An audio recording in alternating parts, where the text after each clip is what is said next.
मामूली दुख के लिए 250 रुपए, बड़े दुख के लिए 500 रुपए, साथ में रोने के लिए 1000 रुपए। प्रभु শুধু মানুষের দুঃখ শুনেই হাজার হাজার টাকা আয় করছেন এক যুবক।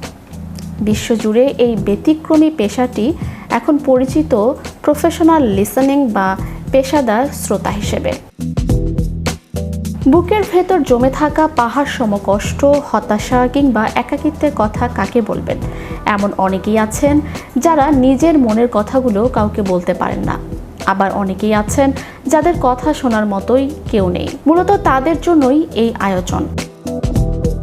ডিজিটাল দুনিয়ায় আমাদের হাজার হাজার ভার্চুয়াল ফ্রেন্ড বা অনুসারী থাকলেও দিন শেষে মন খুলে কথা বলার মানুষের বড় অভাব। আর এই একাকিত্বকেই পুঁজি করে গড়ে উঠেছে এক নতুন ধরনের স্টার্টআপ বা পেশা। এখানে কোনো থেরাপি বা চিকিৎসা দেওয়া হয় না। একজন ক্লায়েন্ট বা কাস্টমার নির্দিষ্ট ফির বিনিময়ে নির্দিষ্ট সময়ের জন্য একজন শ্রোতা ভাড়া করেন। এরপর তিনি তার মনের যত ক্ষোভ, দুঃখ, আনন্দ কিংবা না বলা কথা সব উজাড় করে বলে যান।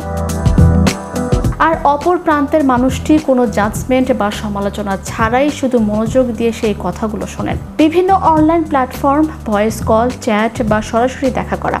আয়ের হার ঘন্টার প্রতি 500 থেকে শুরু করে কয়েক হাজার টাকা পর্যন্ত। আন্তর্জাতিক বাজারে এতে ঘন্টায় $20 থেকে $50 বা তারও বেশি আয় করা সম্ভব। প্রধান নিয়ম, ক্লায়েন্টের পরিচয় এবং সব কথাবার্তা সম্পূর্ণ গোপন রাখা হয়। বিশেষজ্ঞরা বলছেন, যান্ত্রিক এই জীবনে মানুষের মানসিক চাপ এবং একাকিত্ব এতটাই বেড়ে গেছে যে মানুষ এখন টাকার বিনিময়ে হলেও একটু মানসিক শান্তি বা কথা বলার সঙ্গী খুঁজছেন। আর এ কারণেই এই অদ্ভুত কিন্তু কার্যকর পেশাটির জনপ্রিয়তা দিন দিন বাড়ছে। অনেকেই এটিকে পার্ট টাইম বা ফুল টাইম ক্যারিয়ার হিসেবেও বেছে নিচ্ছেন।